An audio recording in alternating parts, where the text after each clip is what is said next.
যে শিক্ষার দিক থেকে আমরা এতটা পিছিয়ে আছি যে পৃথিবীর কেন দক্ষিণ এশিয়া মহাদেশের কোনো বিশ্ববিদ্যালয়ের লিস্টের মধ্যে ঢাকা বিশ্ববিদ্যালয়, রুয়েট, বুয়েট বিশ্ববিদ্যালয়ের লিস্টের নাম প্রথম 100 কি প্রথম 200 কি প্রথম 500-র মধ্যেও আপনি খুঁজে পাবেন না।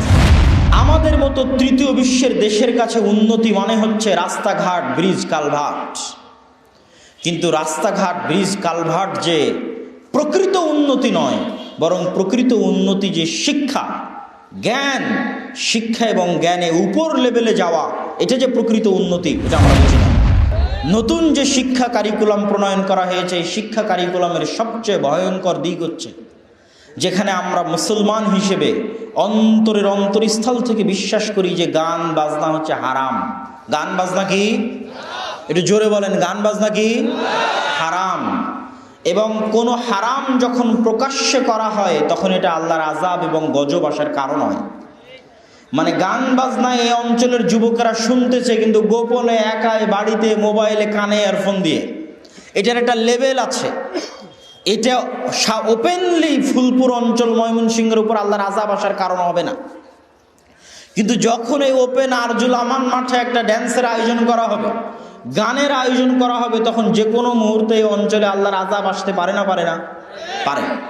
এবং যে কোনো গুনাহ যখন প্রকাশ্যে করা হবে তখন এটা আরো শতগুণ বড় গুনাহ, তথা আল্লাহর নিষেধকে প্রকাশ্যে লঙ্ঘন করা হচ্ছে।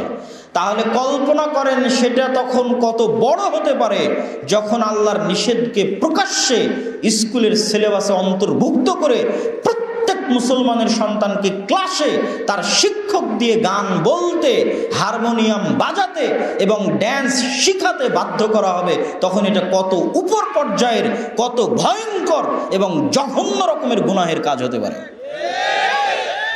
সম্মানিত উপস্থিতি, আজকে আপনাদের অত্র তাবলীগী ইজতেমায় আমার সংক্ষিপ্ত বক্তব্যের বিষয়বস্তু দ্বীনি শিক্ষার গুরুত্ব ও তাৎপর্য এবং তার লক্ষ্যে আমাদের করণীয়। দ্বীনি শিক্ষার গুরুত্ব এবং তাৎপর্য সম্পর্কে বলতে গিয়ে শুরুতেই আমি বলে নেওয়া প্রয়োজন মনে করছি যে বর্তমান আমাদের সমগ্র মুসলিম বিশ্বে মুসলমানদের শিক্ষার সার্বিক অধঃপতনের কিছু বিবরণ। সমগ্র বিশ্বে মুসলমানদের উপর যে অত্যাচার, জুলুম এবং নির্যাতন পরিচালিত হচ্ছে, এই অত্যাচার, নির্যাতন এবং জুলুমের জন্য আমরা যতটা না অন্যকে দায়ী করতে চাচ্ছি তার চেয়ে বেশি দায়ী মূলত আমরা নিজেরা। আল্লাহ সুবহানাহু ওয়া তাআলা যাদেরকে আমাদের উপর চাপিয়ে দিয়েছেন তাদেরকে মূলত আল্লাহ চাপিয়ে দিয়েছেন আমাদের কর্মফলের কারণে। বিমা কাসাবাত আইদিনা, আমাদের হাত যা অর্জন করেছে, আমরা যা আমল করেছি তার ফলশ্রুতিতে আল্লাহ আমাদের উপর চাপিয়ে দিয়েছেন। এবং মুসলমানদের উপর চলমান এই অব্যাহত জুলুম, অত্যাচার, নির্যাতনের যে স্টিম রোলার, এটার পিছনে যে সমস্ত কারণ উল্লেখযোগ্য, তন্মধ্যে অন্যতম উল্লেখযোগ্য কারণ হচ্ছে শিক্ষা থেকে মুসলমানদের দূরে চলে যাওয়া। অথচ এই দিন শিক্ষার দিন, এই দিন জ্ঞানের দিন। রাসূলুল্লাহ সাল্লাল্লাহু আলাইহি ওয়াসাল্লাম জাহেলি যুগে প্রেরিত হয়েছিলেন। জাহাল শব্দের অর্থ হচ্ছে মূর্খ, জাহেল শব্দের অর্থ হচ্ছে অজ্ঞ, জাহেলিয়াত মানে হচ্ছে মূর্খতা, অজ্ঞতা। তাহলে জাহেলিয়াতের যুগে আল্লাহর নবী প্রেরিত হয়েছিলেন মানে অজ্ঞতার যুগে প্রেরিত হয়েছিলেন, মূর্খতার যুগে প্রেরিত হয়েছিলেন। আর রাসূল সাল্লাল্লাহু আলাইহি ওয়াসাল্লাম জাহেলিয়াত তথা অজ্ঞতা ও মূর্খতার অন্ধকার যুগে প্রেরিত হয়ে সেই অজ্ঞতা এবং মূর্খতার অন্ধকার দূর করেছিলেন ইসলামের আলো দিয়ে, তথা ইসলামের অপর নাম হচ্ছে জ্ঞান। এই জন্য পুরো ইসলামটা জ্ঞানের উপর নির্ভরশীল। রাসূলুল্লাহ সাল্লাল্লাহু আলাইহি ওয়াসাল্লাম বলেছেন, ইন্নাল উলামা ওয়ারাসাতুল আম্বিয়া লা ইউরিসুনা দিনারান ওয়ালা দিরহাম বাল ইউরিসুনাল ইলম। নিশ্চয় আলেমগণ নবীদের উত্তরসূরি, আর নবীরা তাদের উত্তরাধিকার সূত্রে ধন সম্পদ রেখে যায় না, দিনার এবং দিরহাম রেখে যায় না। নবীরা উত্তরাধিকার সূত্রে রেখে যায় জ্ঞান। জ্ঞান রেখে গেছে আমাদের নবী মুহাম্মদ সাল্লাল্লাহু আলাইহি ওয়াসাল্লাম, জ্ঞান রেখে গেছেন মুসা আলাইহিস সালাতু ওয়াস সালাম, জ্ঞান রেখে গেছেন ঈসা আলাইহিস সালাতু ওয়াস সালাম, জ্ঞান রেখে গেছেন দাউদ, সুলাইমান, জ্ঞান রেখে গেছেন ইব্রাহিম আলাইহিমুস সালাতু ওয়াস সালাম আজমাইন। তথা প্রত্যেক নবীকে আল্লাহ জ্ঞান দিয়েছেন, সেই জ্ঞান তারা মানুষের মধ্যে ছড়িয়ে দিয়েছে। তথা দ্বীনে ইসলামের অপর নাম হচ্ছে জ্ঞান বা শিক্ষা। এই জন্য আল্লাহ সুবহানাহু ওয়া তাআলা পবিত্র কোরআন মাজিদের প্রথম আয়াত যেটি তিনি অবতীর্ণ করেছেন, সেখানে তিনি মুসলমানদের আদেশ করেছেন ইকরা বিসমি রাব্বিকাল্লাযী খালাক, পড়া এবং পাঠ করার আদেশ করেছেন। এবং আল্লাহ সুবহানাহু ওয়া তাআলা আমাদেরকে যে ধর্মীয় কিতাব দিয়েছেন কোরআন, এই কোরআন শব্দের অর্থই হচ্ছে পড়া বা পঠিত। কোরআন শব্দের শাব্দিক অর্থ হচ্ছে পড়া বা পঠিত। কোরআন শব্দের শাব্দিক অর্থ হচ্ছে পড়া বা পঠিত। তথা যেই কিতাব সর্বাধিকবার পাঠ করা হয়, বারবার পড়া হয়, বারবার তেলাওয়াত করা হয়, সেই কিতাবকে আরবি পরিভাষায় গ্রামারের দৃষ্টিকোণ থেকে মাসদার হিসেবে উচ্চারণ করলে কোরআন হিসেবে উচ্চারণ করা যায়। সুতরাং আমাদের দিন হচ্ছে জ্ঞানের দিন, আমাদের দিন হচ্ছে শিক্ষার দিন। এই জন্য রাসূলুল্লাহ সাল্লাল্লাহু আলাইহি ওয়াসাল্লাম প্রত্যেক মুসলিম নর নারী, প্রত্যেক মুমিন নর নারী তথা প্রত্যেক মুসলিম মুসলিমা, প্রত্যেক মুমিন মুমিনার জন্য শিক্ষা অর্জন করা, জ্ঞান অর্জন করা ফরজ করে দিয়েছেন। কিন্তু দুঃখজনক হলেও সত্য যে আজকের পৃথিবীতে মুসলমানেরা এই জ্ঞান থেকে, শিক্ষা থেকে সবচেয়ে দূরে চলে গেছে। এবং যারা বিধর্মীরা, যারা ইহুদি এবং খ্রিস্টান, তারাই আজকের পৃথিবীতে জ্ঞান বিজ্ঞান এবং শিক্ষায় সবচেয়ে এগিয়ে আছে। এবং তারা এই শিক্ষা মুসলমানদের কাছেই শিখেছে। মুসলমানরা ইউরোপে যে সমস্ত বিজয় অভিযান পরিচালনা করেছিল, সেই বিজয় অভিযানগুলোর মধ্যে অন্যতম ছিল স্পেন। স্পেন হচ্ছে ইউরোপিয়ান কান্ট্রি, এবং স্পেন বিজয় অভিযান পরিচালনা করার পর স্পেনের কর্ডোভা এবং গ্রানাডায় মুসলমানেরা যেই পরিমাণ বিশ্ববিদ্যালয়, যেই পরিমাণ লাইব্রেরি গড়ে তুলেছিল, সেই সমস্ত বিশ্ববিদ্যালয় এবং লাইব্রেরিগুলো থেকে স্পেনের সাথে সীমান্তবর্তী অঞ্চল লাগানো সীমানা হচ্ছে ফ্রান্সের, স্পেনের সাথে লাগানো সীমানা হচ্ছে ইতালির, স্পেনের সীমান্তবর্তী অঞ্চল ইতালি, ফ্রান্স থেকে শুরু করে, জার্মান থেকে শুরু করে অন্যান্য ইউরোপিয়ান কান্ট্রিগুলো স্পেনে এসে এখান থেকে জ্ঞান অর্জন করে তাদের নিজ নিজ এলাকায় জ্ঞান নিয়ে যায়। আর ভাগ্যের পরিক্রমা একদিন মুসলমানরা স্পেন হারিয়ে ফেলে এবং ধীরে ধীরে মুসলমানেরা শিক্ষা এবং জ্ঞানে পিছিয়ে যায়। আর আজকের পৃথিবীতে জ্ঞান বিজ্ঞান এবং শিক্ষায় তারাই এগিয়ে যায় যারা মুসলমানের কাছে জ্ঞান বিজ্ঞান এবং শিক্ষা অর্জন করেছিল। আজকের বিশ্বে যে মুসলমানেরা জ্ঞান বিজ্ঞান এবং শিক্ষায় পিছিয়ে, আজকের বিশ্বে যে ইহুদি এবং খ্রিস্টানেরা জ্ঞান বিজ্ঞানে এগিয়ে, তার কয়েকটি ছোট্ট উদাহরণ দিয়ে আমি আমার বক্তব্যের সামনের দিকে এগিয়ে যেতে চাই। আজকের বিশ্বের যদি আপনি উদাহরণ নেন, তাহলে আপনি উদাহরণ নিতে পারেন বিশ্বের সবচেয়ে উন্নত দেশ আমেরিকা এবং ইউরোপে বসবাসরত মুসলমানদের দিয়ে।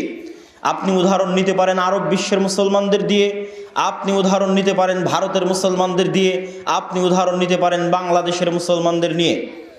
আমেরিকা এবং ইউরোপে বসবাসরত মুসলমানদের যদি জরিপ করা যায় যে আমেরিকা এবং ইউরোপে যত মুসলমান প্রবাসী হিসেবে বসবাস করছে, বিভিন্ন দেশ থেকে গেছে, সমগ্র মুসলিম বিশ্ব থেকে গেছে, শুধু বাংলাদেশ থেকে নয় বরং সারা পৃথিবীর বিভিন্ন মুসলিম দেশ, আফ্রিকা থেকে শুরু করে, সিরিয়া থেকে শুরু করে, ইয়েমেন থেকে শুরু করে, আফগানিস্তান, পাকিস্তান, বাংলাদেশ থেকে শুরু করে বিশ্বের বিভিন্ন মুসলিম দেশ থেকে আমেরিকা এবং ইউরোপে যত মুসলমান গেছে, তাদের বেশিরভাগ মুসলমান সমাজের কোন পর্যায়ে চাকরি করে? আমেরিকা এবং ইউরোপে তারা সমাজের কোন লেভেলে চাকরি করে? তারা কি আমেরিকা এবং ইউরোপে বিশ্ববিদ্যালয়ের টিচারই করে? তারা কি আমেরিকা এবং ইউরোপে আর্মি, পুলিশ, বিচার বিভাগ, সরকারি কোনো উচ্চপদস্থ কর্মকর্তা কর্মচারী? তারা কি আমেরিকায় না, তার বিপরীতে তারা আমেরিকা এবং ইউরোপে ট্যাক্সির ড্রাইভার, তারা আমেরিকা এবং ইউরোপে বিভিন্ন দোকানের দোকানদার, আমেরিকা এবং ইউরোপে বিভিন্ন হোটেলের রেস্টুরেন্টের ওয়েটার, আমেরিকা এবং ইউরোপে ফুড পান্ডার, হোম ডেলিভারি, আমেরিকা এবং ইউরোপে এই ধরনের যে চাকরিগুলো রয়েছে, এই ধরনের চাকরির সাথে সম্পৃক্ত। আপনি জরিপ করে দেখেন, সারা পৃথিবী থেকে যত মুসলমান গেছে তার 80% মুসলমান, 90% মুসলমান এই ধরনের চাকরির সাথে জড়িত। কেন? তারা নিজ দেশে কোনোদিন শিক্ষায় অর্জন করেনি, ভালো মতো জ্ঞানই অর্জন করেনি। আর আপনি আমেরিকা ইউরোপেও খোঁজেন যে চাইনিজরা কোন লেভেলে জব করে, চায়না থেকে যারা গেছে তারা কোন পর্যায়ে জব করে, ইহুদিরা যারা বসবাস করে আমেরিকা এবং ইউরোপে তারা কোন পর্যায়ে জব করে, কোনো ইহুদি আছে নাকি যে ইহুদি ট্যাক্সি ড্রাইভার হিসেবে জব করে, বা যে ইহুদি সমাজের এরকম তৃতীয় শ্রেণীর চাকরির সাথে সম্পৃক্ত, এরকম কোনো ইহুদি আপনি খুঁজে পাবেন কি না, এটা আপনি পরীক্ষা করলে দেখতে পারেন। আপনার যদি যাওয়ার সুযোগ না হয় তো অবশ্যই আপনার এলাকার বহু মানুষ আমেরিকা এবং ইউরোপে বসবাস করে, তাদের সাথে ফোনে যোগাযোগ করে খোঁজ নিতে পারবেন যে তোমরা কি করো, আর অন্যান্য মুসলমানেরা কি করে, আর অন্যান্য দেশ থেকে আসা মুসলমানেরা কি করে, আর যারা মুসলমান নয় তারা কি করে। আর এর সবচেয়ে বড় উদাহরণ আপনি পাবেন আজকে এখন বাংলাদেশের ভিসা সেন্টারগুলোতে, ইউরোপ এবং আমেরিকার ভিসা সেন্টারগুলোতে যত যুবক যুবতী, যত তরুণ তরুণী, যত স্টুডেন্ট ছাত্রছাত্রী বিদেশে পাড়ি জমাচ্ছে, এই মর্মে ভিসা সাবমিট করতেছে, তাদের সাথে আপনি পার্সোনালি কথা বলে দেখেন তাদের কতজন ওই সমস্ত দেশে উচ্চশিক্ষা অর্জন করে উচ্চশিক্ষায় চাকরি করার জন্য গমন করছে, আর কতজন কোনো মতে আমেরিকা এবং ইউরোপে গিয়ে কোনো মতে একটা হোটেলের রেস্টুরেন্টের ওয়েটার হতে পারলে, কোনো মতে একটা কেয়ার হোমের জব নিতে পারলে, কোনো মতে একটা ট্যাক্সি ক্রয় করে বাপের জমি বিক্রি করে একটা ট্যাক্সি ক্রয় করে ট্যাক্সি চালাতে পারলে, কোনো মতে এই জাতীয় কোনো একটা চাকরিতে জয়েন করতে পারলে তার জন্য যথেষ্ট, সে শিক্ষা অর্জন করে উচ্চশিক্ষিত হয়ে উচ্চশিক্ষা রিলেটেড কোনো চাকরি করবে, এরকম কোনো লক্ষ্য উদ্দেশ্য নিয়ে সে যাচ্ছে না।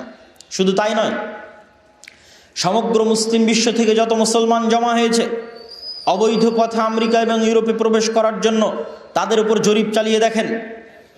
ভূমধ্য সাগর নামে পৃথিবীতে একটি সাগর আছে। এই ভূমধ্য সাগরের এক পাশে হচ্ছে লিবিয়া, মরক্কো, আলজেরিয়া, আর ভূমধ্য সাগরের অপর পাশে হচ্ছে স্পেন, ফ্রান্স, ইতালি। এই ভূমধ্য সাগরে প্রতিদিন প্রতি রাতে শত শত মুসলমান অবৈধ পথে আমেরিকা এবং ইউরোপ পাড়ি জমায়। আর এই অবৈধ পথে আমেরিকা এবং ইউরোপ পাড়ি জমানোর জন্য লিবিয়ার সমুদ্র বন্দরগুলোতে জমা হতে সারা পৃথিবী থেকে বিভিন্নভাবে তারা সেখানে জমা হয়।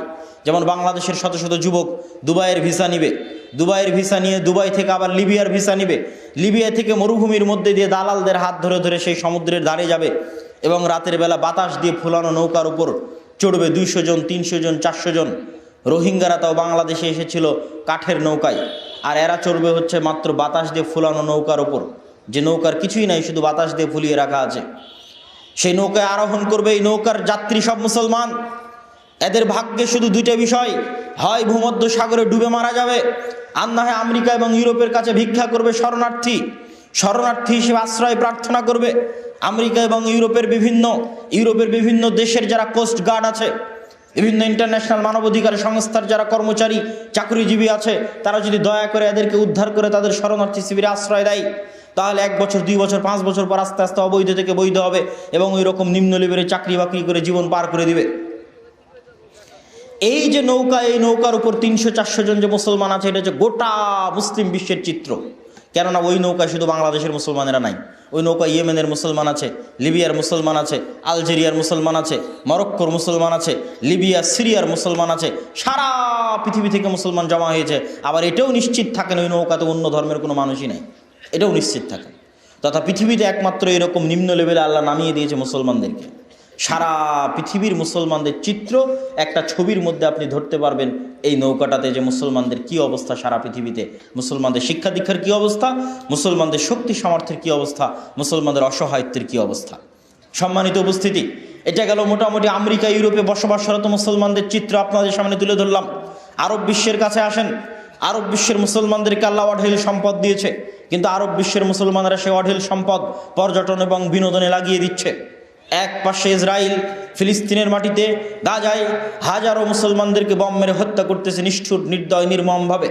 কারেন্ট নাই, বিদ্যুৎ নাই, পানি নাই, খাবার নাই, যোগাযোগ নাই, কিছুই নাই, ইন্টারনেট নাই, সকল কিছু বিচ্ছিন্ন অবস্থায় এক আবদ্ধ কারাগারে মানুষকে কিভাবে হত্যা করা যায়, কিভাবে জুলুম এবং অত্যাচার স্টিম রোলার চালানো যায়, লাইভ বিভিন্ন সংবাদপত্রের সামনে, গোটা দুনিয়ার মানুষের চোখের সামনে, বিবিসির লাইভ চ্যানেলের সামনে, আল জাজিরার লাইভ চ্যানেলের সামনে, ফেসবুকের লাইভ ভিডিওর সামনে, সারা পৃথিবীর কোটি কোটি মানুষের চোখের সামনে সবাই নিজ চোখে দেখতেছে, সারা পৃথিবী থেকে তাকিয়ে, যে গাজাতে এইভাবে সকল পৃথিবীর মানুষের চোখের সামনে এইভাবে আক্রমণ করে নিরীহ নিরস্ত্র মানুষকে হত্যা করা হচ্ছে।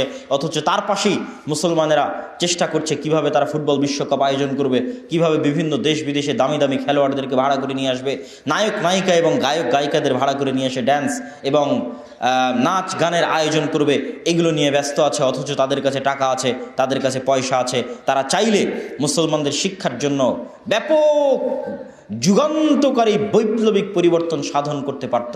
তারা শিক্ষার জন্য কাজ করেনি এ কথা নয়, কিন্তু শিক্ষা তাদের ফোকাস নয়, তাদের মূল ফোকাস হচ্ছে পর্যটন এবং বিনোদন। আর পর্যটন এবং বিনোদনের জন্য সবচেয়ে বড় উপযোগী মাধ্যম, মধ্যপ্রাচ্যের হাতে সবচেয়ে বড় উপযোগী মাধ্যম হচ্ছে, কেন সেটাও আপনাদের বলে যায়, ইউরোপ এবং আমেরিকা হচ্ছে শীত প্রধান দেশ। আর শীত প্রধান দেশে মুসলমানেরা কখনো বিজয় অভিযান পরিচালনা করতে পারেনি। আল্লাহ সুবহানাহু ওয়া তাআলা ভালো জানে কেন পারেনি। মাত্র কয়েকটা ইউরোপিয়ান কান্ট্রি মুসলমানেরা বিজয় করেছিল, তার মধ্যে একটা তুরস্ক, তার মধ্যে একটা স্পেন। স্পেন তো হাত থেকে চলে গেছে, শুধু তুরস্ক আছে। আর কসোভো নামে একটা মুসলিম কান্ট্রি আছে। আরও ওই কসোভোর আশেপাশে কিছু ইউরোপিয়ান মুসলিম কান্ট্রি ছিল, কিন্তু সেগুলো হারিয়ে গেছে। শুধু কসোভো নামে একটি মুসলিম কান্ট্রি আছে।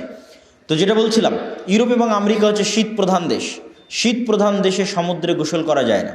মাত্র 2 থেকে 3 মাস হয়তো সামার সিজন থাকে, তথা গ্রীষ্মকাল থাকে, যে গ্রীষ্মকালে হয়তো তারা সমুদ্রে নামতে চাইলে নামতে পারবে। বাকি কোনো সময় 7-8 মাস, 9-10 মাস সমুদ্রে পা দেওয়ার মতো অবস্থা থাকে না, নদীতে পা দেওয়ার মতো অবস্থা থাকে না, এত কনকনে ঠান্ডা। এই জন্য সারা পৃথিবীর সবচেয়ে গরম অঞ্চল হচ্ছে মধ্যপ্রাচ্য। তাহলে সারা পৃথিবী থেকে যদি আপনি ঘুরতে আসেন মধ্যপ্রাচ্যে, তাহলে এখানে আপনি 12 মাস গোসল করতে পারবেন, নগ্ন, অর্ধনগ্ন, উলঙ্গ অবস্থায়। এটাকে কাজে লাগিয়েই তারা পর্যটন এবং বিনোদন শিল্প গড়ে তুলেছে, যেন পৃথিবীর সকল দেশ থেকে মানুষজন এখানে আসতে পারে এবং এখানে তাদের যাবতীয় বিনোদন এবং চাহিদা পূরণ করতে পারে। এই হচ্ছে অবস্থা আমাদের মুসলমানদের উন্নত দেশগুলোর। আমি যদি এবার ভারতের অবস্থা বলি, তাহলে ভারতে এমনও স্টেট আছে, আমি ভারতের মুসলমানদের ছোট করার উদ্দেশ্য নয়, ভারতে এমনও প্রদেশ আছে যে সমস্ত প্রদেশে যদি আপনি মামলার জরিপ করেন আদালতে গিয়ে, পরিসংখ্যান, এবং এগুলো প্রকাশিত লিখিত পরিসংখ্যানও আছে, যদি পরিসংখ্যান করেন তাহলে দেখতে পাবেন যে এমনও আদালত আছে, এমনও থানা আছে যেখানে 100টা যদি চুরি, ডাকাতি, জুয়া, মদ, নেশার মামলা থাকে, তাহলে তার 80টা মামলা, তার 90টা মামলা হচ্ছে মুসলমানদের নামে। মিথ্যা মামলা নয়, সত্য মামলা। আমি মিথ্যা মামলার কথা বলিনি, কেননা মিথ্যা মামলা তখন হবে যখন জঙ্গিবাদের নামে গ্রেফতার করবে। যে ভারতে যদি কোনো মুসলমানকে গ্রেফতার করে জঙ্গিবাদের নামে, তাহলে ধরে নেওয়া যেতে পারে যে 90% এটা মিথ্যা। কিন্তু এই মামলাগুলো বেশিরভাগ হচ্ছে সত্য মামলা, তথা একটা থানায়, একটা জেলায়, একটা আদালতে 80% চুরি, ডাকাতি, মদ, জুয়া, গাঞ্জার মামলা হচ্ছে মুসলমানদের বিরুদ্ধে। তাহলে আপনি এদেরকে মুসলমান বলবেন না একটা গাঞ্জাখোর জাতি বলবেন, মদখোর জাতি বলবেন, একটা জুয়াখোর জাতি বলবেন? বলেন, এরকম মদখোর, জুয়াখোর জাতিকে কী জন্য আল্লাহ সুবহানাহু ওয়া তাআলা বিজয় দিবে, আর কী জন্য আল্লাহ সুবহানাহু ওয়া তাআলা তাদেরকে সামনের দিকে এগিয়ে যাওয়ার সুযোগ দিবে, আর কেনই বা তাদেরকে বিধর্মীদের দিয়ে শাস্তি দিবে না? কেন দিবে না? আপনি যদি বাংলাদেশের চিত্রের কাছে আসেন, যেই দেশে আমরা বসে আছি, বাংলাদেশের শিক্ষা ব্যবস্থা, বাংলাদেশের সমাজে শিক্ষার ভূমিকার অবস্থায় যদি আসেন, তাহলে একটা ছোট্ট উদাহরণ দিই। ঢাকা বিশ্ববিদ্যালয়ে যদি ফুটবল বিশ্বকাপ হয়, ক্রিকেট বিশ্বকাপ হয়, তাহলে দেখবেন ঢাকা বিশ্ববিদ্যালয় পরিপূর্ণ হয়ে গেছে ছাত্রছাত্রীতে বড় স্ক্রিনে খেলা দেখার জন্য। এবং কিছুদিন আগেও এই দৃশ্য সমগ্র বিশ্বে টুইটার এবং ফেসবুকে ভাইরাল হয়েছে।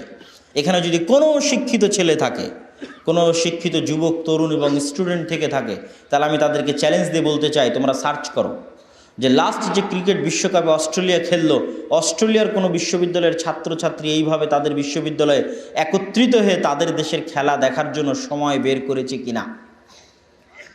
বা ভারত যে লাস্ট ক্রিকেট বিশ্বকাপ খেললো, ভারতেরও তো অসংখ্য বিশ্ববিদ্যালয় আছে, জওহরলাল নেহরু ইউনিভার্সিটি, জামিয়া মিল্লা ইউনিভার্সিটি, আলিগড় ইউনিভার্সিটি থেকে শুরু করে অসংখ্য আইটি ইউনিভার্সিটি আছে। সে আইটি ইউনিভার্সিটিগুলোর স্টুডেন্টদের এরকম কোনো চিত্র, ছবি দেখাও যে তোমার ঢাকা বিশ্ববিদ্যালয়ে যেমন হাজারো ছাত্র একত্রিত হয়ে খেলা দেখার জন্য সময় বের করতেছে, চিল্লাচিল্লি করতেছে, আর কোনো দেশ দুনিয়ার, আর কোনো দুনিয়ার বিশ্ববিদ্যালয়ের ছাত্ররা একত্রিত হয়ে এভাবে জুয়ার সাথে সম্পৃক্ত হয়ে তাদের সময় পার করছে কিনা। তাহলে গোলাম এই ঢাকা বিশ্ববিদ্যালয়ের ছাত্ররা হবে না অস্ট্রেলিয়ার ছাত্ররা হবে? বলেন, উত্তর দেন। যে ঢাকা বিশ্ববিদ্যালয়ের ছাত্ররা ভবিষ্যতে গোলাম হবে না অস্ট্রেলিয়ার ছাত্ররা গোলাম হবে? ঢাকা বিশ্ববিদ্যালয়ের ছাত্ররা গোলাম হবে, এবং এখনও গোলামির জিন্দেগি জীবনযাপন করছে। আমরাও গোলাম অবস্থায় জীবনযাপন করছি, তারাও গোলাম অবস্থায় জীবনযাপন করবে। একটা জিনিস মনে রাখবেন, মানুষের ভিতরে যখন শিক্ষা থাকে না, মানুষের ভিতরে যখন জ্ঞান থাকে না, তখন তাকে দাস এবং গোলাম বানানো সহজ।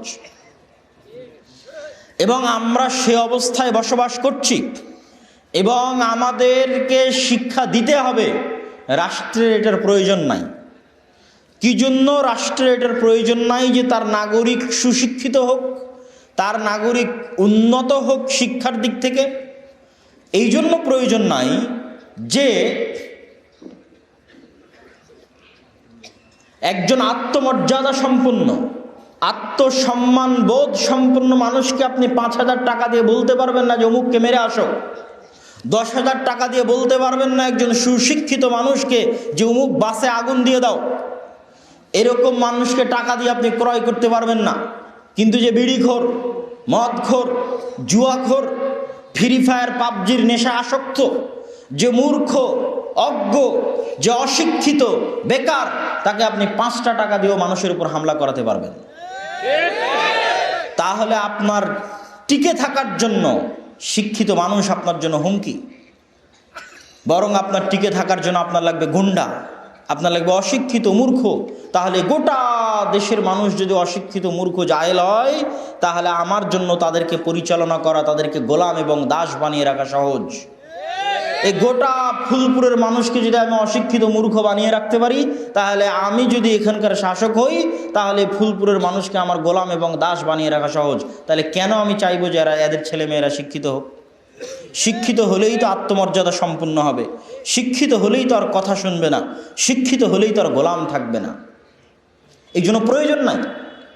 এই জন্য ইসরায়েল জানে সারা পৃথিবীতে ইসরায়েল সবচেয়ে বেশি অর্থ ব্যয় করে মুসলমানদের মধ্যে যেন জুয়া, মদ, গাঞ্জার প্রচলন থাকে, যে মুসলমানেরা জুয়াখোর, মদখোর, নেশাখোর, গাঞ্জাখোর জাতিতে পরিণত হয়ে যাবে। আর ইসরায়েল তার সন্তানদেরকে শিক্ষা দিয়ে জ্ঞানে এবং বিজ্ঞানে উন্নত করবে। এই জন্য ইসরায়েল এখন পর্যন্ত ফুটবল বিশ্বকাপ আয়োজন করলো না, আর আরব বিশ্বে কাড়াকাড়ি লেগে গেছে যে কে ফুটবল বিশ্বকাপ আয়োজন করবে। তাহলে সে জানে, এবং এর অসংখ্য উদাহরণ আমি পেশ করতে পারবো। পৃথিবীর এক আজব জাতি হচ্ছে তারা, যারা সব সময় প্রত্যেক পদক্ষেপে ডাবল স্ট্যান্ডার্ড মেনটেন করে। আল্লাহ কোরআনে বলেছে, গায়রিল মাগদুবি আলাইহিম ওয়ালাদ-দাল্লিন। সাধারণত খ্রিস্টানরা তেমন কিছু বুঝে না, তারা সহজ সরল, মানে স্বাভাবিক সহজ সরল। তাদেরকে সঠিক পথ দেখালে তারা সঠিক পথ নিয়ে নিবে এবং ইসলাম গ্রহণ করবে। এবং কিয়ামতের পূর্ব মুহূর্ত পর্যন্ত যত বেশি মানুষ ইসলাম গ্রহণ করবে, সব হচ্ছে খ্রিস্টান থেকে ইসলাম ধর্ম গ্রহণ করবে। আর মুসলমানদের সবচেয়ে শত্রুতা করবে যাদের কথা আল্লাহ কোরআনে বলে গেছে, তারা হচ্ছে এরা আর মুশরিকেরা। তারা হচ্ছে এরা যারা আজকে ফিলিস্তিনে আক্রমণ করছে, আর তারা ওরা যারা হচ্ছে মুশরিক, যারা মূর্তি পূজা করে, যারা মূর্তি পূজক। সম্মানিত উপস্থিতি, তো তারা যে ডাবল স্ট্যান্ডার্ডগুলো মেনটেন করে, এই ডাবল স্ট্যান্ডার্ডের 2-1টা উদাহরণ আপনাকে দিই, তাহলে আপনি বুঝতে পারবেন যে মুসলমানদের ভাবা উচিত যে তারা কি করছে, যুবকদের ভাবা উচিত যে তারা কি করছে।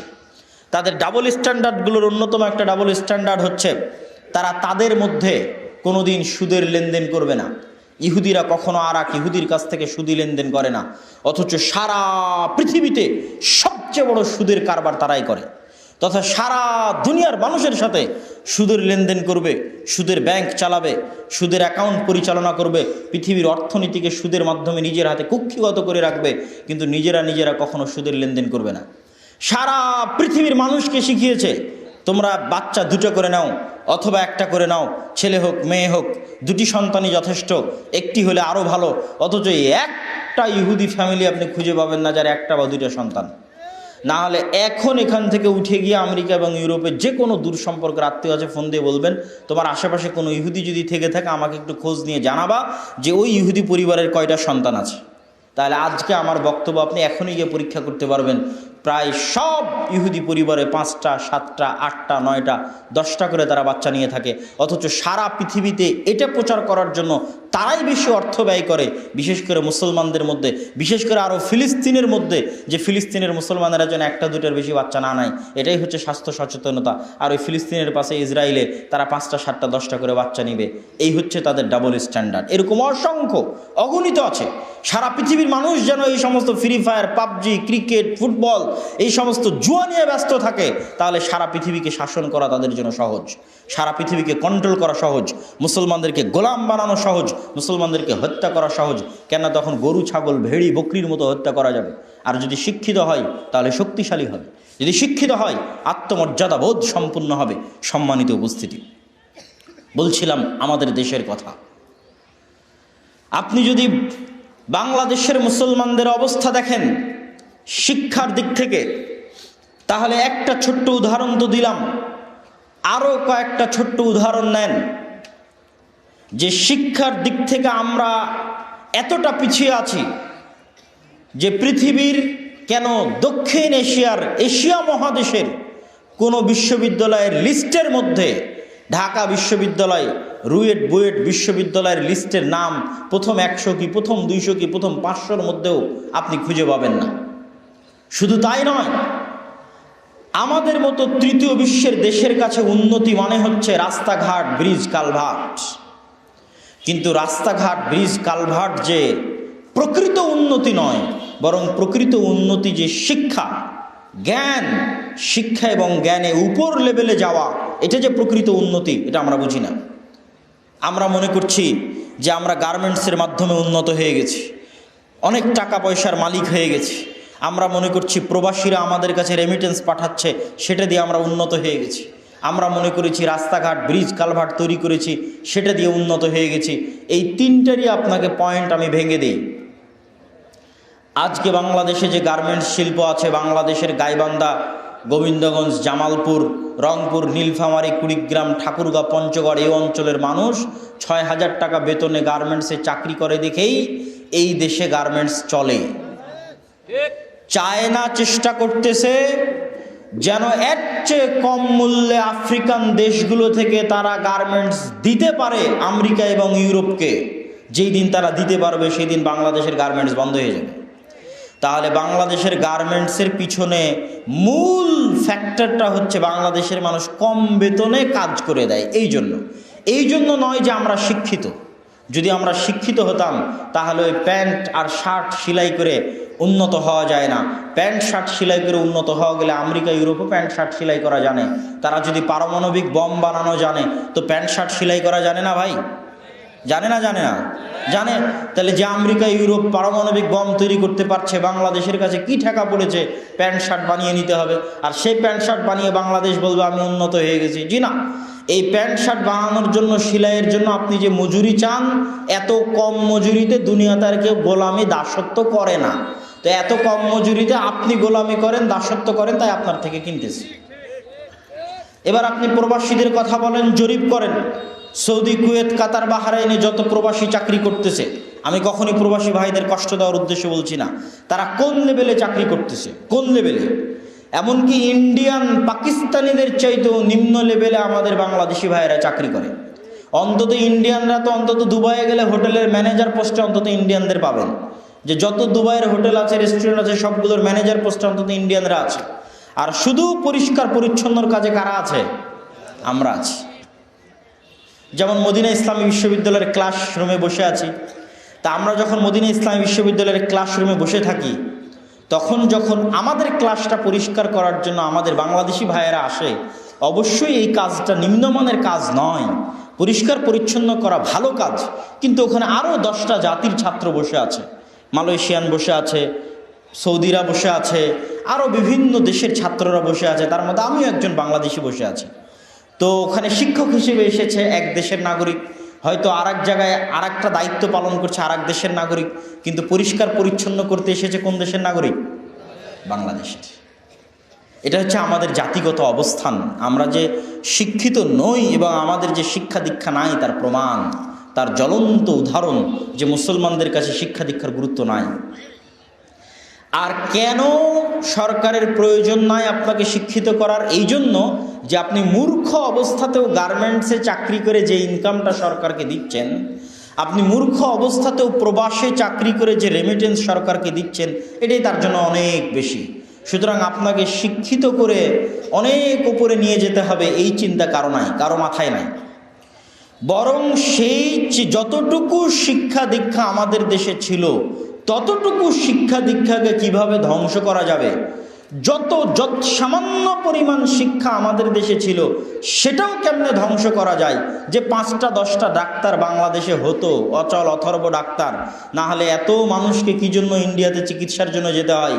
তো যে 5টা 10টা ডাক্তার জন্ম দেওয়ার মতো ক্ষমতা বাংলাদেশের মেডিকেল কলেজগুলোর ছিল, যে 5টা 10টা গবেষক জন্ম দেওয়ার ক্ষমতা বাংলাদেশের ঢাকা বুয়েট বিশ্ববিদ্যালয়ের ছিল, যে 5টা 10টা ইঞ্জিনিয়ার জন্ম দেওয়ার ক্ষমতা বাংলাদেশের স্কুল কলেজগুলোর ছিল, আজ থেকে 15-20 বছর পরে যেন আর একটাও ডাক্তার বের না হয়, আর একটাও ইঞ্জিনিয়ার বের না হয়, আর একটাও গবেষক বের না হয়, আর একটাও শিক্ষিত মানুষ বের না হয়, সব যেন গণ্ড মূর্খ অজ্ঞ আর পশু বের হয়, তার ব্যবস্থা করা হয়ে গেছে।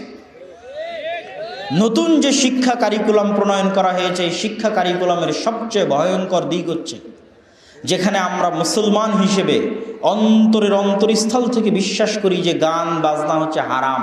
গান বাজনা কি? একটু জোরে বলেন, গান বাজনা কি? হারাম। এবং কোনো হারাম যখন প্রকাশ্যে করা হয় তখন এটা আল্লাহর আযাব এবং গজব আসার কারণ হয়। মানে গান বাজনা এই অঞ্চলের যুবকেরা শুনতেছে, কিন্তু গোপনে একাই বাড়িতে মোবাইলে কানে ইয়ারফোন দিয়ে। এটার একটা লেভেল আছে। এটা ওপেনলি ফুলপুর অঞ্চল ময়মনসিংহের উপর আল্লাহর আযাব আসার কারণ হবে না, কিন্তু যখন এই ওপেন আরজুল আমান মাঠে একটা ড্যান্সের আয়োজন করা হবে, গানের আয়োজন করা হবে, তখন যে কোনো মুহূর্তে এই অঞ্চলে আল্লাহর আযাব আসতে পারে না? পারে না? পারে। এবং যে কোনো গুনাহ যখন প্রকাশ্যে করা হবে তখন এটা আরো শতগুণ বড় গুনাহ, তথা আল্লাহর নিষেধকে প্রকাশ্যে লঙ্ঘন করা হচ্ছে। তাহলে কল্পনা করেন সেটা তখন কত বড় হতে পারে যখন আল্লাহর নিষেধকে প্রকাশ্যে স্কুলের সিলেবাসে অন্তর্ভুক্ত করে প্রত্যেক মুসলমানের সন্তানকে ক্লাসে তার শিক্ষক দিয়ে গান বলতে, হারমোনিয়াম বাজাতে এবং ড্যান্স শিখাতে বাধ্য করা হবে। তখন এটা কত উপর পর্যায়ের, কত ভয়ঙ্কর এবং জঘন্য রকমের গুনাহের কাজ হতে পারে।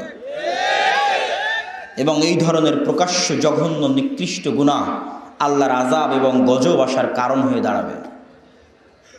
সম্মানিত উপস্থিতি, এই নতুন যে শিক্ষা কারিকুলাম আমাদের সন্তানদের উপর, আমাদের ছাত্রদের উপর চাপিয়ে দেওয়া হচ্ছে, এইটা পরিবর্তন কিভাবে হবে, কে করবে? আমরা আল্লাহর কাছে দোয়া করতে পারি, প্রতিবাদ জানাতে পারি, চেষ্টা করতে পারি, কিন্তু আপনাদের কাছে আজকে একটি দাবি জানিয়ে যাচ্ছি যে বাংলাদেশের শিক্ষা ব্যবস্থার যে ভয়ঙ্কর অবস্থা, এই ভয়ঙ্কর অবস্থা থেকে জাতিকে বাঁচাতে, এই ভয়ঙ্কর অবস্থা থেকে দেশকে বাঁচাতে, এই ভয়ঙ্কর অবস্থা থেকে পরবর্তী প্রজন্মকে বাঁচাতে, ধ্বংস হওয়ার হাত থেকে পরবর্তী প্রজন্মকে বাঁচাতে, পরবর্তী বংশধরদেরকে বাঁচাতে আজ ফরজ হয়ে গেছে, জরুরি হয়ে গেছে প্রত্যেক মসজিদের কমিটির উপর, প্রত্যেক মসজিদের দায়িত্বশীলের উপর, প্রত্যেক মসজিদের সাথে সম্পৃক্ত মুসল্লির উপর যে তারা তাদের মসজিদে মসজিদ ভিত্তিক মক্তব বা দ্বীন শিক্ষা কার্যক্রমকে শক্তিশালী করবে এবং মসজিদ ভিত্তিক দ্বীন শিক্ষা কার্যক্রমকে এতটাই শক্তিশালী করবে যেন কোনো মুসলমানের সন্তান স্কুলের বারান্দায় ততক্ষণ পর্যন্ত পা না দেয় যতক্ষণ পর্যন্ত সে মসজিদ থেকে দ্বীনের মৌলিক জ্ঞান না শিখে যাচ্ছে, দ্বীনের মৌলিক জ্ঞান অর্জন না করে যাচ্ছে। এই মক্তব আমাদের বাপদাদারা চালু করেছিল আজ থেকে 150-200 বছর আগে, ব্রিটিশ আমলে, ব্রিটিশদের শিক্ষানীতি থেকে বাঁচতে, ব্রিটিশদের শিক্ষা কারিকুলাম থেকে বাঁচতে, মুসলমানদের সন্তানদের মৌলিক দ্বীন শিক্ষা নিশ্চিত করার লক্ষ্যে আপনাদের আদি পুরুষরা মসজিদে মক্তব চালু করেছিল। আজ আবার সেই দিন ফিরে এসেছে, আজ আবার সেই সময় ফিরে এসেছে। আজ স্কুল কলেজ বিশ্ববিদ্যালয়ে আপনার সন্তানকে প্রকাশ্যে অবৈধ সম্পর্কের প্রতি উৎসাহিত করা হবে, আজ প্রকাশ্যে গান বাজনা এবং নাচ শেখানো হবে। এরকম ভয়ঙ্কর অবস্থা থেকে আপনার সন্তান সন্ততিকে বাঁচাতে, দেশের সন্তান সন্ততিকে বাঁচাতে, পরবর্তী বংশধরদেরকে বাঁচাতে, পরবর্তী প্রজন্মকে বাঁচাতে সকলের জন্য জরুরি, ফরজ, যে কোনো মূল্যে মসজিদ ভিত্তিক দ্বীন শিক্ষা প্রত্যেক মসজিদে বাস্তবায়ন করতে হবে। এবং যে অবহেলিত মক্তবগুলো রয়েছে, অবহেলিত মক্তবগুলোকে চাঙ্গা করতে হবে। দরকার হয় ইমাম এবং মুয়াজ্জিনকে আলাদা করে হাদিয়া এবং বেতন দিতে হবে। ভালো উন্নত মানের সিলেবাস এবং ট্রেনিং দিয়ে তাদের শিক্ষার ব্যবস্থা করতে হবে। এবং আল জামিয়া সালাফিয়ার পক্ষ থেকে আদ-দাওয়া ইলাল্লাহর মাধ্যমে সারা দেশব্যাপী আমরা সেই উদ্যোগ নিয়ে আপনাদের দ্বারে দ্বারে যাচ্ছি গেছি, সফর দিচ্ছি। এখন পর্যন্ত 130-এর অধিক মসজিদে আমি আব্দুল্লাহ বিন আব্দুর রাজ্জাক সফর করেছি শুধু মসজিদ ভিত্তিক দ্বীন শিক্ষা বাস্তবায়ন করার লক্ষ্যে, আলহামদুলিল্লাহ। এবং এই সফর আরও অব্যাহত থাকবে এবং এই মসজিদ ভিত্তিক দ্বীন শিক্ষা বাস্তবায়নের লক্ষ্যে আদ-দাওয়া ইলাল্লাহের পক্ষ থেকে আমাদের সিলেবাস প্রণয়ন করা সম্পন্ন। সেই সিলেবাসের উপর আগামী 16 ডিসেম্বর থেকে আমাদের ট্রেনিং শুরু হবে এবং এই মক্তবের অভ্যন্তরীণ ম্যানেজমেন্ট সিস্টেম কিভাবে পরিচালিত হবে তাও আমাদের প্রস্তুত করা সম্পূর্ণ। অতএব দেশবাসীর প্রতি উদাত্ত আহ্বান জানাবো, বাংলাদেশের যে কোনো প্রান্ত থেকে, যে কোনো অঞ্চল থেকে মসজিদ ভিত্তিক দ্বীন শিক্ষা বাস্তবায়নের লক্ষ্যে আমি আব্দুল্লাহ বিন আব্দুর রাজ্জাকের যদি প্রয়োজন হয় তাহলে ফি সাবিলিল্লাহ সেখানে উপস্থিত হওয়ার জন্য আমি ওয়াদাবদ্ধ, উপস্থিত হব। আপনারা যারা আজকে এখানে উপস্থিত হয়েছেন সবাই, যারা শুনছেন দূর দূরান্ত থেকে, অনলাইন থেকে, তাদের প্রতি উদাত্ত আহ্বান জানাই জামিয়া সালাফিয়ার সাথে যোগাযোগ করে, আদ-দাওয়া ইলাল্লাহর সাথে যোগাযোগ করে দেশ বাঁচাতে, জাতি বাঁচাতে, পরবর্তী প্রজন্মকে রক্ষা করতে আমাদের যে সিলেবাস এবং শিক্ষক ট্রেনিং আছে সেটি নিয়ে প্রত্যেক মসজিদে শক্তিশালীভাবে মসজিদে মক্তব গড়ে তুলতে হবে। এমনও মসজিদ দেখেছি যেই মসজিদে এসি আছে, টাইলস আছে, মসজিদে সকল সুব্যবস্থা আছে, কিন্তু মসজিদে মক্তব বা দ্বীন বা কোরআন শিক্ষার কোনো ব্যবস্থা নেই। তখন আমি মসজিদ কমিটিকে বলতে বাধ্য হয়েছি যে মসজিদ কমিটি তার মসজিদে 24 ঘন্টার মধ্যে দ্বীন শিক্ষার ব্যবস্থা চালু না করবে, মক্তব ব্যবস্থা প্রণয়ন শক্তিশালী না করবে, ওই মসজিদ কমিটিকে 24 ঘন্টার মধ্যে পদত্যাগ করতে হবে। এবং এটাও বলে এসেছি যদি আপনাদের অর্থনৈতিক সমস্যা থাকে তাহলে মসজিদের এসি খুলে বাজারে বিক্রি করে কোরআন শিক্ষার ব্যবস্থা করেন, মসজিদের টাইলস খুলে বাজারে বিক্রি করে কোরআন শিক্ষার ব্যবস্থা করেন, এক বেলা না খেয়ে থেকে সেই টাকা দিয়ে মসজিদে দ্বীন শিক্ষার ব্যবস্থা করেন। না হলে ভবিষ্যৎ প্রজন্মের উপর গজব আসবেই আসবে। ইয়া কওমি লা আসআলুকুম আলাইহি আজরা ইন আজরিয়া ইল্লা আলাল্লাযী ফাতারানি, হে আমাদের কওম, আমি তোমাদেরকে যে কথা বলছি এই কথার বিনিময়ে কোনো প্রতিদান চাই না। নবীরা তাদের কওমকে বলতেন, কিন্তু আমি যেটা বলছি সেটা যদি তোমরা না মানো তাহলে তোমাদের উপর আল্লাহর গজব আসবে। আর শুনে রাখো, উম্মতে মুহাম্মাদির উপর আল্লাহর গজব বন্যার ধরনে আসে না, উম্মতে মুহাম্মাদির উপর আল্লাহর গজব ভূমিকম্পর আকারে আসে না, উম্মতে মুহাম্মাদির উপর আল্লাহর গজব বন্যা, বৃষ্টি, ঝড়, ঝঞ্ঝা ইত্যাদির আকারে আসে না। উম্মতে মুহাম্মাদির উপর আল্লাহর গজব আসে বিধর্মীদের চাপিয়ে দেওয়ার মাধ্যমে। আল্লাহ সুবহানাহু ওয়া তাআলা হালাকু খা এবং চেঙ্গিস খাকে বাগদাদের মানুষের উপর চাপিয়ে দিয়ে একদিনে লক্ষ লক্ষ বাগদাদের মুসলমানদের হত্যা করেছে হালাকু খা, চেঙ্গিস খা। তারপরে রাজা ফার্ডিন্যান্ড, রানী ইসাবেলা স্পেনের মুসলমানদের উপর অত্যাচার করে জুলুম নির্যাতন করে তাদের স্পেন থেকে তাড়িয়ে দিয়েছে। এটা হচ্ছে আল্লাহ প্রদত্ত শাস্তি মুসলমানদের জন্য। আমরাও আল্লাহর শাস্তির মধ্যে আছি, আল্লাহর শাস্তির মধ্যে আছি দেখে 80 বছর থেকে 70 বছর থেকে মুসলমানেরা ফিলিস্তিনের মসজিদে আকসায় সালাত আদায় করতে যেতে পারে না। আজ থেকে 70-80 বছর আগে অন্তত ব্রিটিশ আমলে যারা এই দেশ থেকে হজ করতে গেছে তারাও মক্কা মদিনার পাশাপাশি মসজিদে আকসা হয়ে হজ করতে গেছে। কেন রাস্তা একটাই, তাহলে কেন মসজিদে আকসায় সালাত আদায় করতে যাবে না? কিন্তু আমাদের 70-80 বছর থেকে ভাগ্য হয় না যে আমরা মসজিদে আকসায় সালাত আদায় করব। এই তৌফিক আল্লাহ আমাদেরকে দেয়নি, আমাদের কর্মফলের কারণে, আমাদের আমল নামার কারণে, আমাদের কাজের কারণে। সম্মানিত উপস্থিতি, তাহলে মুসলমানদের উপর আল্লাহর পক্ষ থেকে গজব এবং আযাব কিভাবে আসে? আল্লাহর পক্ষ থেকে আযাব এবং গজব আসে বিধর্মীদের চাপিয়ে দেওয়ার মাধ্যমে। তথা আল্লাহ যদি মনে করে ফুলপুর ময়মনসিংহের মানুষের উপর তার আযাব পাঠাবে, তার মানে ফুলপুরে ভূমিকম্প হবে না, ময়মনসিংহকে আল্লাহ মাটির নিচে ধসিয়ে দিবে না। কিন্তু কি ঘটবে? আজকে এখন যদি হিন্দুরা ময়মনসিংহের সকল মানুষকে জবাই করে, আজকে এখন যদি ময়মনসিংহে বম ফেলে সকল মানুষকে 1 মিনিট 1 সেকেন্ডের মধ্যে হত্যা করে দেওয়া হয়, তাহলে পৃথিবীর মানুষের ঘুরিয়ে দেখার, তাকিয়ে দেখার সময় হবে না যে দুনিয়াতে একটা জায়গা ছিল ময়মনসিংহ নামে, সেই ময়মনসিংহে 1 লক্ষ মানুষকে হত্যা করা হয়েছে, এর নাম আল্লাহর গজব। এটা তাকিয়ে দেখার সময় হবে না, এটা আল্লাহর আযাব। এবং আল্লাহ সুবহানাহু ওয়া তাআলার ঠেকা পড়েনি যে আমাদের মতো এরকম আমরা আমাদের প্রজন্মকে, যুবক সমাজকে আপনি তাকিয়ে দেখেন, আপনি মসজিদকে যদি স্বর্ণ দিয়ে বানিয়ে দেন, আর ওই স্বর্ণ দিয়ে বানানো মসজিদের আশেপাশে যদি সুদখোর, ঘুষখোর, জুয়াখোর, মদখোরে পরিপূর্ণ হয়ে যায়, তাহলে মসজিদে 10 বছর 20 বছর পর আর কেউ সালাত আদায় করতে আসবে না। কিন্তু ওই মসজিদদের অঞ্চলে যদি আপনি দ্বীন শিক্ষার ব্যবস্থা করেন, তো মসজিদ না থাকলেও মানুষ সালাত আদায় করতে আসবে, মানুষ খোলা মাঠে সালাত আদায় করবে মসজিদ না থাকলেও। আপনার যদি তবুও বিশ্বাস না হয়, তাহলে আপনি আপনার মসজিদ কমিটির সদস্য করে দেন 5 জন আমেরিকানকে, 5 জন ইউরোপিয়ানকে। ওরা আপনার মসজিদে যদি 5 টাকা থাকে তো 2 টাকা শিক্ষার জন্য ব্যয় করবে, এই বুদ্ধি তাদের আছে। যদি বিশ্বাস না হয়, আমি কখনোই কোনো মুসলমানের উপর কোনো ইহুদি খ্রিস্টানকে প্রাধান্য দেওয়ার জন্য বলছি না, কোনো অমুসলিমকে প্রাধান্য দেওয়ার জন্য বলছি না, কিন্তু আল্লাহ যে আমাদেরকে তাদের অধীনে রেখেছে, তাদের গোলাম বানিয়ে রেখেছে, এটা যে তাদের উপর আল্লাহর দয়া বা রহমত নয়, বরং আমাদের অযোগ্যতা, বরং আমাদের হাতের কামাই এবং তাদের চেষ্টা এবং পরিশ্রম, সেটা আমি দেখাতে চাচ্ছি। কিন্তু ইমানের মূল্য সকল কিছুর উপরে, কিন্তু আমাদের অযোগ্যতা কি সেটা দেখাতে চাচ্ছি। আপনি যদি এখনও যান, ইংল্যান্ডের বাসে উঠলেও দেখবেন মানুষ বই পড়তেছে, ট্রেনে উঠলেও দেখবেন মানুষ বই পড়তেছে, পার্কে গেলেও দেখবেন মানুষ বই পড়তেছে।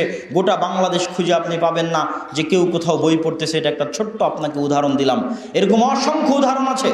শিক্ষা নিয়ে কেমনে কাজ করতে হয় এটা তারা জানে। বাংলাদেশের সর্বশ্রেষ্ঠ শিক্ষা প্রতিষ্ঠান এখনো তাদের নিয়ন্ত্রিত, শ্রেষ্ঠ শিক্ষা প্রতিষ্ঠানগুলো তাদের নিয়ন্ত্রিত। শিক্ষার কি গুরুত্ব আছে, কি মূল্য আছে সেটা দেখতে হলে আপনি দেখেন ব্র্যাককে। সারা বাংলাদেশে 25 থেকে 30,000 স্কুল পরিচালনা করে ব্র্যাক। ভাঙ্গা বেড়া ভাঙ্গা স্কুল দিয়ে সারা বাংলাদেশে তারা স্কুল পরিচালনা করছে, ছোট্ট বাচ্চাদের শিক্ষা দিচ্ছে। তাহলে আপনার ছোট্ট বাচ্চাকে তার শিক্ষা দেওয়ার এত প্রয়োজন কি জন্য, যে তারা সারা দেশে এইভাবে শিক্ষা ব্যবস্থা প্রণয়ন করেছে, অথচ তাদের নামে ওয়াকফ করা কোনো জমি নাই। আর আপনার মসজিদের নামে হাজার হাজার বিঘা সম্পত্তি ওয়াকফ করা আছে, প্রত্যেক মসজিদে এসি আছে, টাইলস আছে, কিন্তু কোনো মসজিদে মুসলমানের সন্তানদের শিক্ষার ব্যবস্থা নাই।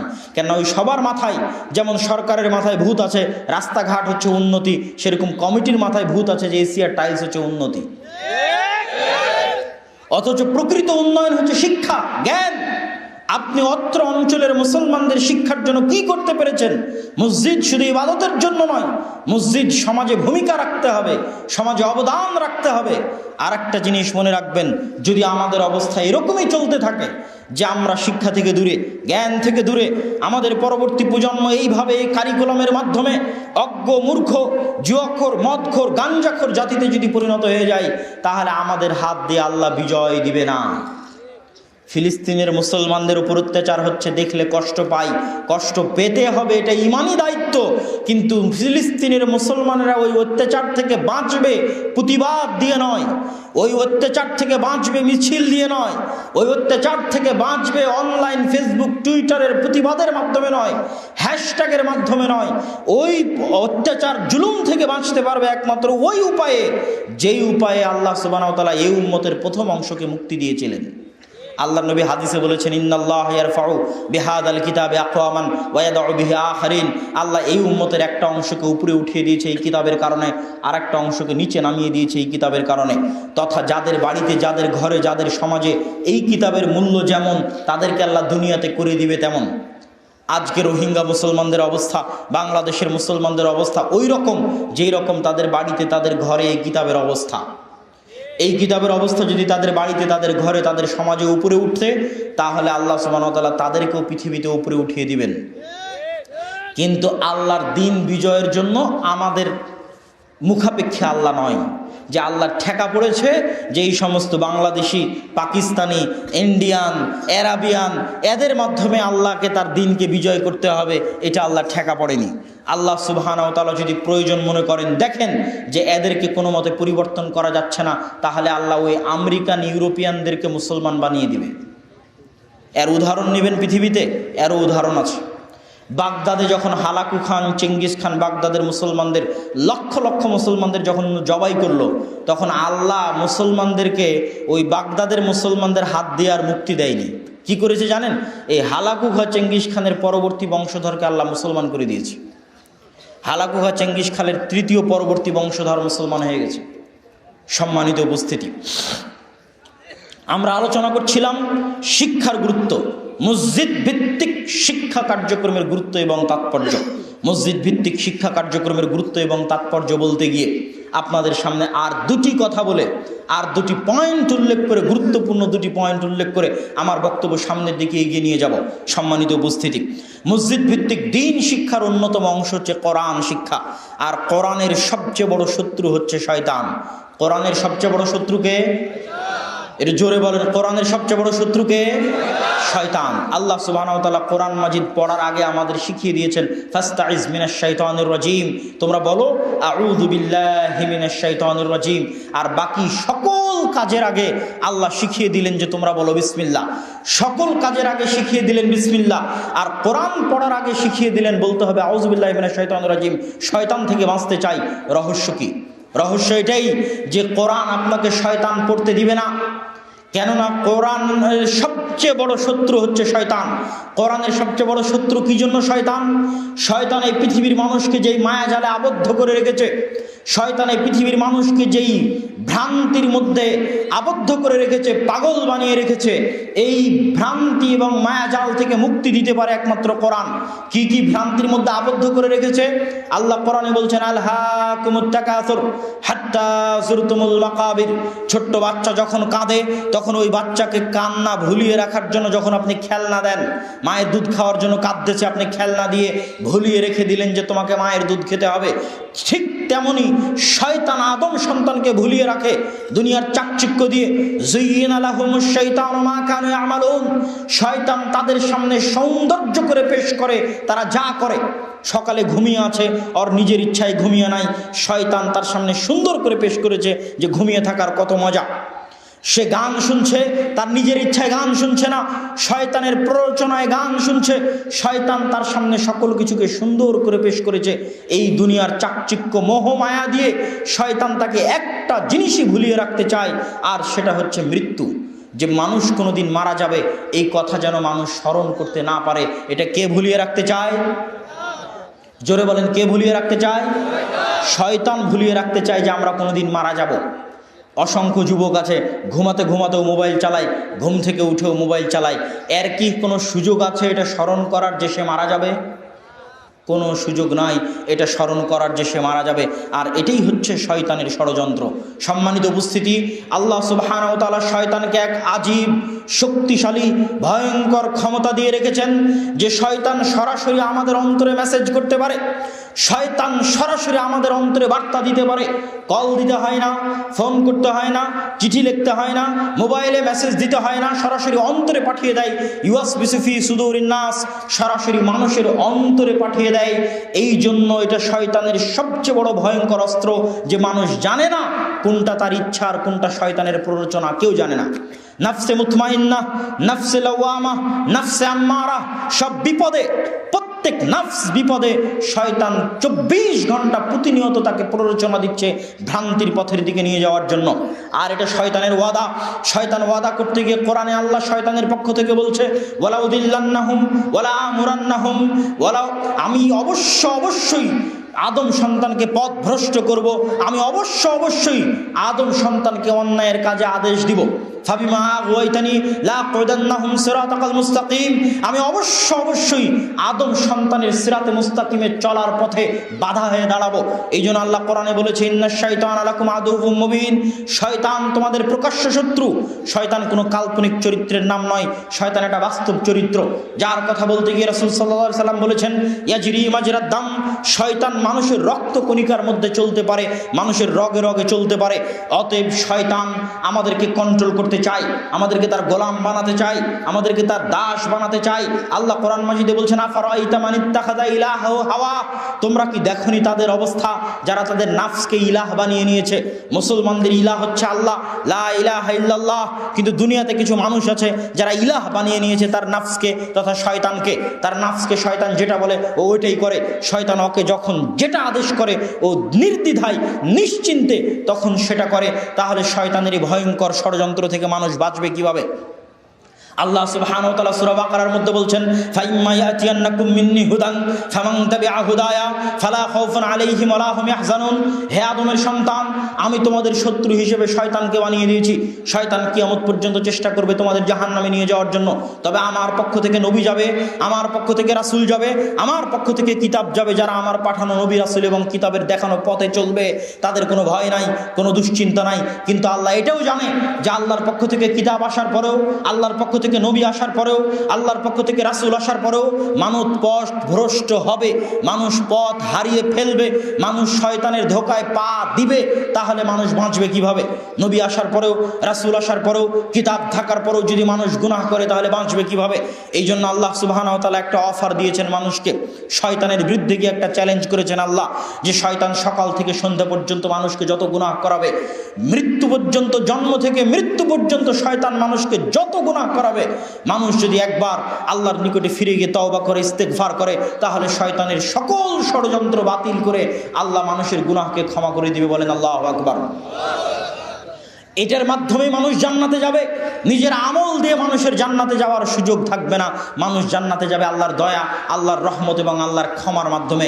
এই জন্য কখনোই নিজের ইবাদতের উপর গর্ব করবেন না, কখনোই নিজের তাহাজ্জুদের উপর অহংকার করবেন না, কখনোই নিজের আহলে হাদিস হওয়ার উপর অহংকার করবেন না, কখনোই নিজের শিরক মুক্ত, বিদআত মুক্ত থাকার উপর অহংকার করবেন না। সর্বদা আল্লাহর কাছে তওবা করতে হবে, সর্বদা আল্লাহর কাছে ইস্তেগফার করতে হবে। কেউ তার আমলের দাপটে, আমলের জোরে জান্নাতে যেতে পারবে না। আল্লাহর কাছে তওবা এবং ইস্তেগফার করি, ক্ষমা নিয়েই মানুষকে জান্নাতে যেতে হবে। বলছিলাম এই কোরআনের সবচেয়ে বড় শত্রুকে শয়তান। কেননা শয়তান যেটা যেটা করার মাধ্যমে আপনাকে গোলাম বানাবে। এই এতক্ষণ যাবৎ আলোচনা করে আমরা কি দেখলাম? যে ইসরায়েল মুসলমানদের গোলাম বানাবে কি দিয়ে? আমাদেরকে যারা গোলাম বানিয়ে রাখতে চায় তারা গোলাম বানাবে কি দিয়ে? মদ খাও, জুয়া খেলো, ফ্রি ফায়ার পাবজি নিয়ে ব্যস্ত থাকো, জুয়া নিয়ে ব্যস্ত থাকো, গেমস নিয়ে ব্যস্ত থাকো, ওদের ধ্বংস হয়ে যাও, গোলাম হয়ে যাও, গুন্ডা হয়ে যাও, বেকার হয়ে যাও। এইটা হচ্ছে তাদের চেষ্টা, আর এই চেষ্টা শয়তানের চেষ্টা। আর এগুলো করলে যে মানুষ গোলাম হয়ে যাবে, শয়তানের ফাঁদে পা দিবে, এই ধরনের ফাঁদ থেকে বাঁচানোর জন্য যেন মানুষ জান্নাতে যেতে পারে, তার স্পষ্ট দিক নির্দেশনা কোথায় আছে? তার একটা উদাহরণ দেন আল্লাহ সুবহানাহু ওয়া তাআলা কোরআন মাজিদে বলছে, ইন্নামাল খামরু ওয়াল মাইসিরু ওয়াল আনসাবু ওয়াল আজলাম রিজসুম মিন আমালিশ শাইতান। নিশ্চয় মদ, নিশ্চয় নেশা, নিশ্চয় জুয়া, নিশ্চয় মূর্তি পূজা রিজসুম মিন আমালিশ শাইতান, শয়তানের কাজ। কোরআনে লিখে দিয়েছে আল্লাহ, তথা সংবিধানে আপনার দিক নির্দেশনায় লেখা আছে যে এগুলো হচ্ছে শয়তানের কাজ। মানে ওই কাজটা করা মানে আপনাকে কে করাতে চাচ্ছে বলেন তো? আপনার গ্রামের যতজন মানুষ বিড়ি খায়, ওকে বিড়ি কে খাওয়াতে চাচ্ছে? যতজন যুবক গাঞ্জা খায়, জুয়া খেলে, অনলাইনে বেটিং জুয়া খেলে, এদেরকে কে জুয়া খেলাতে চাচ্ছে? শয়তান। সম্মানিত উপস্থিতি, অতএব এই শয়তানের ভয়ঙ্কর বেড়াজাল থেকে কোরআন মুক্তি দিতে পারবে। এবং কোরআন মানুষের হেদায়েতের মাধ্যম। কোরআন পড়লে অন্তর নরম হয়, কোরআন পড়লে ঈমান বাড়ে। ওয়াইদা তুলিয়াত আলাইহিম আয়াতুহু যাদাতহুম ঈমানা। যখন তাদের সামনে আমার আয়াত তেলাওয়াত করা হয় তখন তাদের ঈমান বেড়ে যায়। ওয়াজিলাত কুলুবুহুম, তাদের অন্তরাত্মা কেঁপে ওঠে। ওয়ালাউ আনজালনা হাযাল কুরআন আলা জাবালিন লারাআইতাহু খাশিআম মুতাসাদ্দিআম মিন খাশিয়াতিল্লাহ। এই কোরআনকে যদি পাহাড়ের উপর অবতীর্ণ করতাম, পাহাড় থরথর থরথর করে কাঁপতো। কোরআন বুঝে এবং কোরআন অনুধাবন করে, কিন্তু মানুষ বুঝে না, মানুষ বুঝার চেষ্টা করে না। আফালা ইয়াতাদাব্বারুনাল কুরআন আম আলা কুলুবিহিম আকফাল। তারা কোরআন বুঝার চেষ্টা করে না কেন? তাদের অন্তরে কি তালা মারা? তাদের অন্তর কি তালাবদ্ধ? তাদের অন্তরে কি মোহর মারা হয়ে গেছে যে তারা কোরআন বুঝার চেষ্টা করে না? প্রত্যেক বাড়িতে কোরআন তেলাওয়াত করতে হবে, প্রত্যেক মানুষকে কোরআন বুঝতে হবে। না হলে জাতিগতভাবে যেদিন আমরা কোরআন ছেড়ে দিব, জাতিগতভাবে আমরা বিপদের মুখোমুখি হয়ে যাব। সম্মানিত উপস্থিতি, আর কোরআন যদি আমরা ব্যক্তিগতভাবে ছেড়ে দিই তাহলে আমরা পরকালে ব্যক্তিগত বিপদের মুখোমুখি হব। আমাদের মধ্যে একটি বড় ভুল ধারণা আছে, আমরা মনে করি কোরআন পড়লে 1 হরফে 10 নেকি, আর না পড়লে কোনো সমস্যা নাই। মনে করে না বলেন? অসংখ্য মানুষ মনে করে যে মাগরিবের পরের 2 রাকাত সালাতের মতো হচ্ছে কোরআন, ফজরের আগের 2 রাকাত সালাতের মতো হচ্ছে কোরআন, যে পড়লে নেকি, না পড়লে কোনো সমস্যা নাই। জি না, কোরআন পড়লে নেকি কথা ঠিক, কিন্তু না পড়লে বিপদ। এই কোরআন আপনার বিরুদ্ধে সাক্ষী দিবে কিয়ামতের মাঠে। প্রত্যেক মানুষের জন্য যতগুলো সাক্ষী কিয়ামতের মাঠে উপস্থিত করা হবে, তার হাতকে সাক্ষী হিসেবে উপস্থিত করা হবে, মাটিকে সাক্ষী হিসেবে উপস্থিত করা হবে, তেমনি কোরআনকে সাক্ষী হিসেবে উপস্থিত করা হবে। মাটি কিয়ামতের মাঠে কথা বলবে, হাত কিয়ামতের মাঠে কথা বলবে। হাত কিভাবে কথা বলবে? এখনই যদি এখানে গোলাগুলি হয়, নির্বাচন সামনে আসতেছে, যদি গোলাগুলি হয়, কোনো একটা রাইফেল পড়ে থাকে, তাহলে যারা ফরেনসিক রিপোর্টের টিম, যারা সিআইডি টিম, তারা এসে হাতে গ্লাভস দিয়ে ওই রাইফেল, ওই রিভলভার তুলবে। গ্লাভস দিয়ে কেন তুলবে? যেন তার হাতের ছাপ না পড়ে। ওইটা ফরেন্সিক রিপোর্টে দিলে দেখবে এই রিভলভারে লাস্টে কার ছাপ ছিল। আমি এখন এখানে হাত দিয়ে গেলাম, কালকে আপনি এটা চেক করে যদি কম্পিউটারে দেন, তাহলে আমি সিম কেনার জন্য ফিঙ্গার দিয়েছি, পাসপোর্টের জন্য ফিঙ্গার দিয়েছি, এটা দেওয়া মাত্রই ওর সাথে মিলে যাবে যে এখানে কে হাত দিয়েছিল। আব্দুল্লাহ হাত দিয়েছিল। কে হাত দিয়েছিল এখানে?